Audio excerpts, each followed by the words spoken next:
go by names of Nana Miras, and I'm the Executive Director of Trans Youth Initiative Uganda. Trans Youth Initiative Uganda is a rural-based organization that advocates for the rights of rural transgender youth women, transgender youth sex workers, and gender-diverse youth in Western Uganda. And I'm also a co-founder of Trans Youth Initiative Uganda.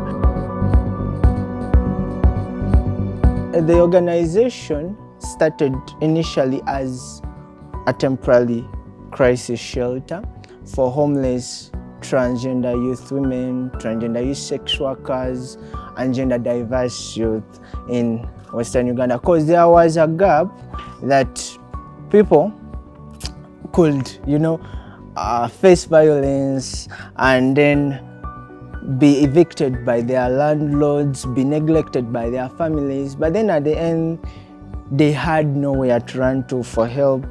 And it was something that I was like, wow, some of our members or some of my community members have no access to housing. Why don't we start up a shelter? Then it was from the idea of the shelter that there was also another gap that most organizations or most LGBTI organizations majorly focused in the central region, leaving rural areas behind. So I'm like, maybe let's turn the whole idea into an organization set. You see all this, I can see now. Imagine I'm a woman, but then with all this. So we're working on gender affirming care, ensuring that members have resources on that, because apparently in Uganda there are no hormones and you can't access hormones. It's only accessed through black market.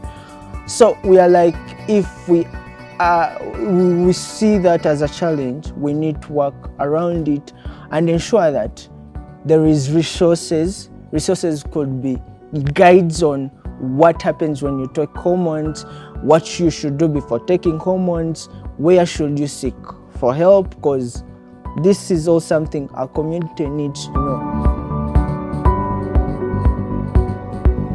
Working in a dangerous or unfavorable environment that does not embrace who you are or does not accept who you are can be quite challenging, and stigma and discrimination among the community, that when I know you're trans, you're an outcast, you're a misfit, how can a man want to be a woman, or how can a woman want to be a man?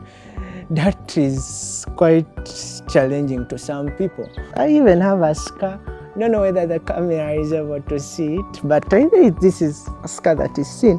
So the violence that happens every day to us, and we don't have where to seek redress from, because if maybe someone beats me because of who I am and I go report to the police, they'll be like, wow, you're even trans. Because I've had a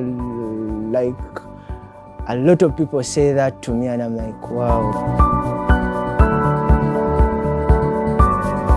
Bodily autonomy is really a great or an important subject to me, because I feel this really talks to trans people.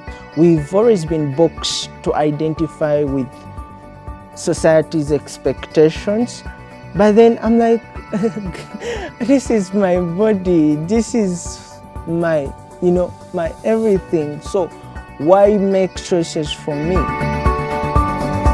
I'll tell them, respect people's body choices, respect their decisions about who they are.